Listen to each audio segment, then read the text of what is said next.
मुजफ्फरनगर जनपद के बेसिक शिक्षा अधिकारी कार्यालय पर अपनी मांगों को लेकर धरने पर बैठे शिक्षकों के बीच मंगलवार देर रात उत्तर प्रदेश सरकार के राज्य मंत्री कपिल देव अग्रवाल अचानक जा पहुंचे। रात करीब 12 बजे पहुंचे मंत्री ने शिक्षकों की समस्याएं सुनी और बीएसए की कार्यशैली पर कड़ा रोष प्रकट किया। उन्होंने मौके से ही जिलाधिकारी को फोन कर बीएसए के खिलाफ जांच और कड़ी कार्रवाई के निर्देश दिए। पूरा मामला जनपद के बेसिक शिक्षा अधिकारी संदीप कुमार के कार्यालय से जुड़ा है।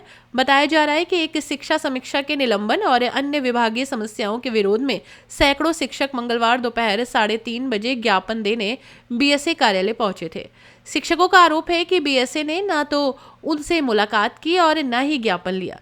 शाम 6 बजे अधिकारी और कर्मचारी कार्यालय छोड़कर चले गए, जिसके बाद नाराज शिक्षक रात में भी कार्यालय परिसर में धरने पर डटे रहे।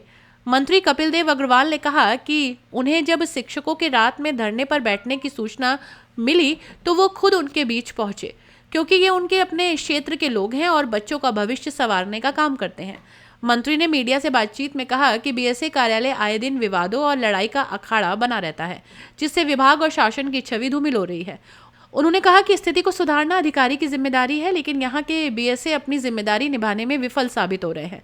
मंत्री ने डीएम को तत्काल प्रभाव से इस पूरे प्रकरण की जांच कर शासन को रिपोर्ट भेजने के निर्देश दिए। धरने पर बैठे शिक्षकों ने स्पष्ट किया कि उनकी जाति सिर्फ शिक्षक है और वे समाज में फैलाए जा रहे जातिवाद या बिरादरीवाद के मुद्दे से आहत हैं।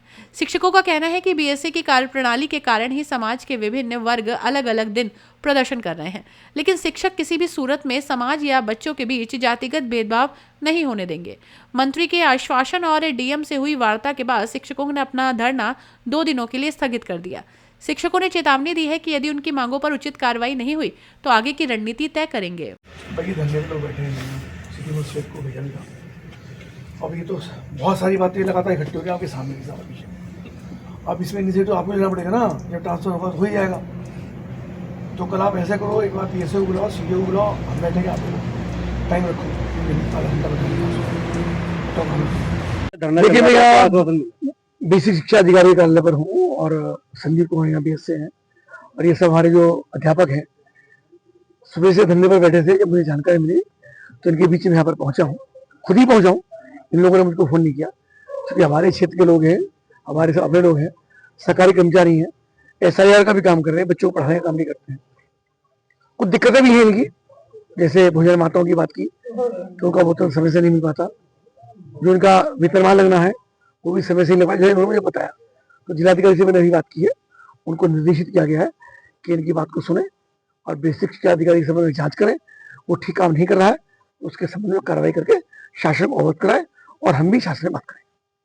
मंत्री जी लगातार बेसिक शिक्षा अधिकारी जो हैं विवादों में चल रहे हैं। हाँ, निश्चित रूप से पूरे विधायक रहे हैं, बेसिक शिक्षा अधिकारी का भी लगातार ये कार्यालय चाहे गलतियां जहां हो, पर अल्टीमेटली जो अधिकारी उसकी जिम्मेदारी होती है। ये लड़ाई का अखाड़ा बन गया है, जिसके कारण से विभाग की छवि भी और शासन की छवि भी लगातार खराब होती है और ये अधिकारी की जिम्मेदारी है उसको ठीक करे और नहीं तो अपने संबंधित अधिकारियों को अवगत कराए, अपना पक्ष रखे, अपने अधिकारियों को बताए। तो लेकिन वो ऐसा भी नहीं करते हैं। तो जिलाधिकारी को मैंने कहा कि तत्काल प्रभाव से इसकी जांच करा करके और अगर कोई इसमें लापरवाही उसकी है तो तत्काल प्रभाव से डीओ लिखे, उस पर कार्रवाई के लिए लिखे, उसके संबंध में हम भी शासन में बात करें। मंत्री जी भी आपके बीच में थे, क्या था धरना जो है जिला बेसिक शिक्षा अधिकारी के द्वारा प्रत्येक शिक्षक समस्याओं को लंबित करने के कारण हमने अपना ज्ञापन का कार्यक्रम रखा। 3:30 बजे विद्यालय से अध्यापक सब पहुंचे, लगभग 400 की संख्या में अध्यापक यहाँ इकट्ठे हुए और उन्होंने अपना ज्ञापन देने के लिए अपनी खोल दी।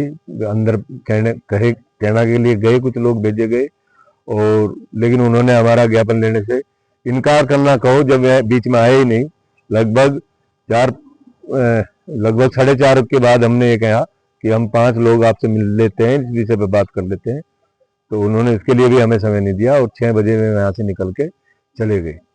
उसके बाद हमने उस ज्ञापन कार्यक्रम को धरने में बदल दिया। अब किस तरह मंत्री जी पहुंचे थे, क्या निर्णय लिया गया? क्या मंत्री जी के द्वारा आश्वासन दिया गया है कि आपकी लंबित मांगों पर उचित कार्रवाई होगी। अब मंत्री जी के विश्वास पे और उनके द्वारा जिला अधिकारी को कही गई बातों से विश्वास करते हुए हम 2 दिन का समय जो है अपने इस धरने को स्थगित करेंगे। उसके बाद धरना। बिरादरीवाद का भी बड़ा मुद्दा सामने आया है। बिरादरीवाद के बारे में शिक्षकों में बिरादरीवाद नहीं है, ये कोई मुद्दा नहीं है, लेकिन जो बाहर बेसिक शिक्षा अधिकारी की वजह से समाज में जो बिरादरीवाद का मुद्दा फैल रहा है उससे हम भी आते हैं। एक दिन त्यागी समाज धरना दे रहा, दूसरे दिन उस पर कॉमेंट गुज्जर समाज कर रहा, कभी जाट महासभा, कभी पाल महासभा। तो ये समाज में है, शिक्षक इसमें नहीं बटेगा। जिस तरीके से शिक्षकों को बांटने का प्रयास किया जा रहा है लगातार, त्यागी समाज हो, ब्राह्मण समाज, कोई भी समाज हो, तो क्या बच्चों पर क्या असर? नहीं, ये असर बच्चों तक हम जाने नहीं देंगे। हम शिक्षक हैं, ये हमारा कर्तव्य है कि हम किसी के भी बांटने से ना बटे, जाति को हम हावी नहीं होने देंगे। ये हमारा प्रयास रहेगा, कोई भी इसमें सफल नहीं होगा और ना ही हम किसी को इसमें सफल होने देंगे। हमारी जाति शिक्षक है, शिक्षक रहेगी। ऐसी ही खबरों के लिए रॉयल बुलेटिन को सब्सक्राइब करें, लाइक करें और शेयर भी करें। साथ ही कमेंट में अपनी प्रतिक्रिया भी दें। हर खबर सबसे पहले और सबसे सटीक पाने के लिए रॉयल बुलेटिन के फेसबुक, इंस्टाग्राम और ट्विटर पेज भी फॉलो करें।